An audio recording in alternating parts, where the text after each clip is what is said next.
अस्सलाम वालेकुम नाज़रीन, मैं ज़ैन खान, हमें देख सकते हैं मेरे यूट्यूब चैनल के ऊपर। और आज हमारे पास बहुत ही अहम खबरें आई जो कि आपके सामने रखेंगे।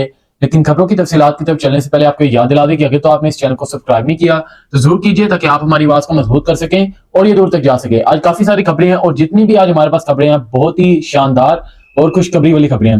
आइए खबरों की तफसीलात की तरफ चलते हैं। पहली अहम खबर हमारे पास इस्लामाबाद से आई है। जस्टिस तसद्दुक जिलानी साहब, जस्टिस तसद्दुक जिलानी साहब, ये मैं आपको जो आज बात करने जा रहा हूँ, 6 जजेस के ऊपर 6 जजेस ने जो खत लिखा था उसके ऊपर मैं बातचीत करने जा रहा हूँ। ये बहुत ही अहम खबर है, आपने इसको आखिर तक जरूर सुनना है। 6 जजेस ने जो खत लिखा था इसी के मामला के ऊपर जब शहबाज शरीफ साहब की और चीफ जस्टिस ऑफ पाकिस्तान की मुलाकात हुई थी, इसके अंदर इनका जो एक फैसला और एक जो डील हुई थी, इसके अंदर यही किया गया था कि हम लोग एक मेंबर कमीशन बनाएंगे जिसके अंदर किसी एक शख्स को हम नॉमिनेट करेंगे और वो इस फैमिली को उसको काबीना से मंजूर करवा के, यानी शहबाज शरीफ साहब उसको काबीना से मंजूर करवा के एक शख्स को मेंबर कमीशन बनाएंगे ताकि वो इस केस को उड़ा के रखते हैं। अब इसी के ऊपर जो जस्टिस तसद्दुक जिलानी साहब थे उनको इन्होंने मेंबर कमीशन बनाया था, जिन्होंने शहबाज शरीफ साहब को इनका भांडा फोड़ के रख दिया। मैं आपको जरा खबर की तफसील की तरफ आता हूं। जब चीफ जस्टिस ऑफ पाकिस्तान की और शहबाज शरीफ की जब मुलाकात हुई, इस मुलाकात के अंदर जो बातचीत हुई थी यही हुई थी कि जो 6 जजेस ने फैसला दिया, अब जो शहबाज शरीफ साहब थे वो चाहते ही ये थे कि इस फैसले को रवां दवा कर दिया जाए, खत्म कर दिया जाए, कोई तफसीली फैसला इसके ऊपर आई ना तो ऐसे ही बातचीत करके खत्म कर दिया जाए। इसी वजह से चीफ जस्टिस ऑफ पाकिस्तान भी चाहते थे, काजी फायद साहब चाहते थे कि इन 6 जजेस की शहबाज शरीफ साहब से मुलाकात करवाई जाए।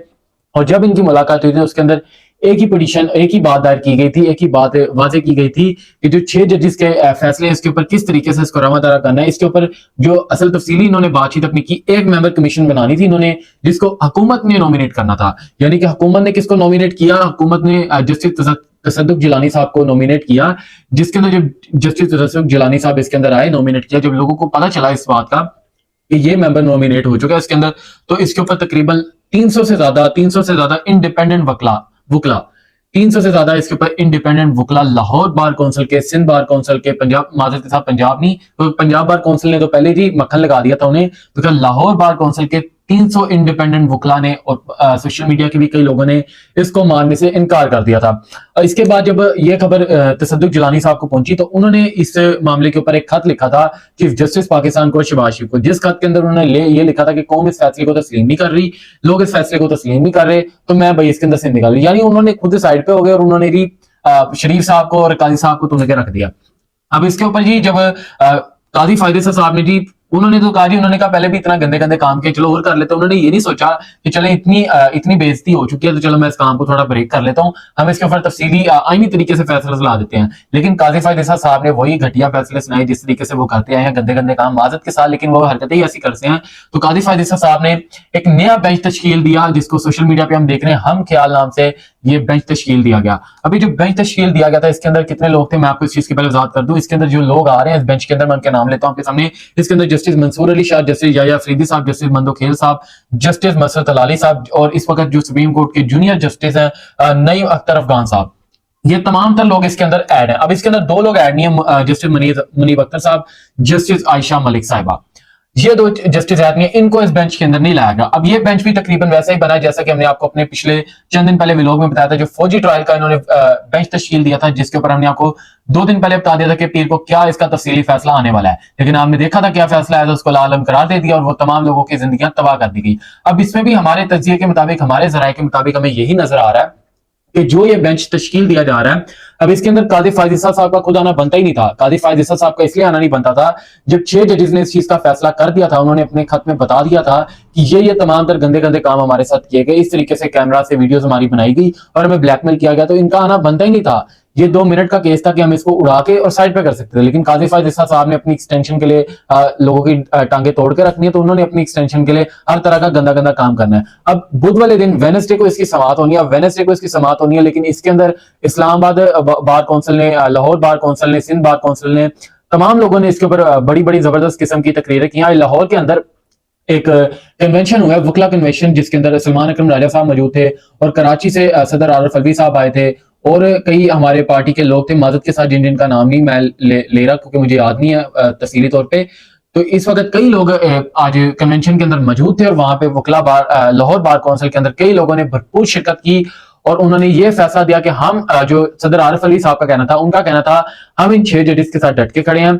इन्होंने आइन को देखते हुए, कानून को देखते हुए, डेमोक्रेसी को देखते हुए, इस निजाम को देखते हुए हक और सच की राह के ऊपर चले, तो हम इनके साथ खड़े हैं। अब कई बीच में वीडियोस के नीचे कमेंट भी आते रहे हैं, कई सोशल मीडिया पे भी हंगामा चलता रहा है कि पीटीआई की तरफ से वो रिस्पॉन्स नहीं आया जो रिस्पॉन्स इन 6 जजेस के ऊपर आना चाहिए था। अब इन 6 जजेस के फैसले के ऊपर हमने आपको चंद दिन पहले बताया था कि पार्टी ने 2 इजलास बुलाए थे, कोर कमेटी इजलास बुलाया था और एक सब कमेटी इजलास बुलाया था। कोर कमेटी इजलास में आमतौर लोग थे, सब कमेटी इजलास के अंदर सलमान अकरम राजा साहब मौजूद थे, डॉक्टर शहबाज गिल साहब मौजूद थे और इस तरह दीगर पार्टी के कई लोग मौजूद थे वहां पे, जिसके अंदर उन्होंने फैसला किया था कि डेली बेसिस के ऊपर सुबह 10 से 11 बजे के दरमियान डेली बेसिस के ऊपर लाहौर हाईकोर्ट के बाद जितने भी इस वक्त पाकिस्तान के अंदर है, सुप्रीम कोर्ट के बाद परमन तरीके से एहतजाज किया जाएगा। इन 6 जजेस के फैसले की हम ढाल बनेंगे, हम इनको मायूस नहीं होने देंगे। इस वक्त पीटीआई पाकिस्तान तरीके इंसाफ इनके साथ खड़ी है।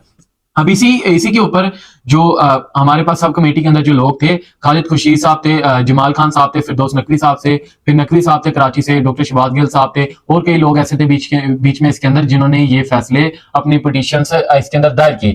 अब इसके और हम आपको तफसीली बात करते हैं कि जो बुध को फैसला आना है, यही फैसला आना है। 6 जजेस के जो खत हैं, आइन और कानून के मुताबिक इन्होंने कौम की इज्जत रखी, कौम का एहतराम रखा और ये तमाम तर सच्चाई कौम के सामने खड़ी की। लेकिन काजी फायद ईसा साहब को हम जानते हैं, उन्होंने इस केस का भी ऐसे ही जनाजा निकालना है, इस केस को भी ऐसे ही उन्होंने फारिग करना है। बुध को जो होने जा रहा है, आप भी समझदार हैं और हम भी समझदार हैं। इसके साथ में जी इस्लामाबाद हाईकोर्ट के अंदर बड़ी जबरदस्त आज वहां से खुशखबरी आई। इस्लामाबाद हाईकोर्ट ने इमरान खान साहब की और बुशरा बीबी की सजाएं माफ कर दी हैं। इमरान खान साहब की और बुशरा बीबी की तोशाखाना केस के अंदर सजा माफ कर दी गई, यानी मुअत्तल कर दी गई है। अब इस सजा को माफ किया गया। अब कल जो है साइफर केस की समाअत है। अब इमरान खान साहब की सजा माफ की गई है, तो आप सोच रहे हैं कि वो रिहा क्यों नहीं हुए, क्योंकि इस वक्त इमरान खान के ऊपर साइफर केस की सजा है, तो इस वजह से वो रिहा नहीं हुए। अगर तो ये सजा उनकी ना इस वक्त होती तो मौजूदा तौर के ऊपर वो इस वक्त रिहा होते। लेकिन अगर तो कल के मुकाबले में देखें, तो कल के मुकाबले में अगर तो इमरान खान साहब की साइफर केस में सजा मुअत्तल हो जाती तो इमरान खान की रिहाई यकीनी है, आईनी तरीके से, कानूनी तरीके से। इस वक्त जो इमरान खान के वकील हैं, सेनेटर अली जफर साहब और सेनेटर इस वक्त सलमान सफदर साहब, इमरान खान के दोनों वकीलों ने यही बयान दिए। उन्होंने कहा कि इमरान खान साहब की अगर कल के केस के अंदर साइफर केस में उनकी जमानत मंजूर हो जाती है, उनकी सजा खत्म हो जाती है, तो इमरान खान की कल की डेट के अंदर रिहाई मुमकिन है। अब ये रिहाई कब मुमकिन है तो कल की समाअत के बाद ही पता चलेगा। इसके बाद जी बुशरा बीबी ने एक पिटीशन दायर की थी। बुशरा बीबी ने एक पिटीशन दायर की थी। उनका एक कहना था जी कि अडियाला, मुझे यहाँ बनी गाला से अडियाला जेल मुंतकिल किया जाए। अब ये जो भी है पिटीशन दायर की, अब इसके अंदर अब जाहिर बात है इस वक्त किसी के भी घर को सब जेल बना दिया जाए जी, किसी के भी घर को उसकी इजाजत लिए बगैर उसको जेल बना के किसी को भी अंदर रख दिया जाए। इस वक्त आप तमाम लोग जानते हैं बुशरा बीबी इस वक्त कहाँ पे है। बुशरा बीबी इस वक्त बनी गाला के अंदर है, तमाम लोग आप जानते हैं, और वो किस हालत में भी आप तमाम लोग जानते हैं। इसके ऊपर जी बुशरा बीबी ने ये दरखास्त दायर की थी, पिटीशन दायर की थी कि मुझे बनी गाला से रावलपिंडी अडियाला जेल मुंतकिल किया जाए, जिसके ऊपर जेल सुप्रीडेंट के जो इसके ऊपर जराए थे उनका कहना था जी कि इस वक्त रावलपिंडी अडियाला जेल के अंदर खवातीन के लिए कोई जगह नहीं है, तो इसलिए हमने उनको बनी गाला के अंदर मुंतकिल किया हुआ है।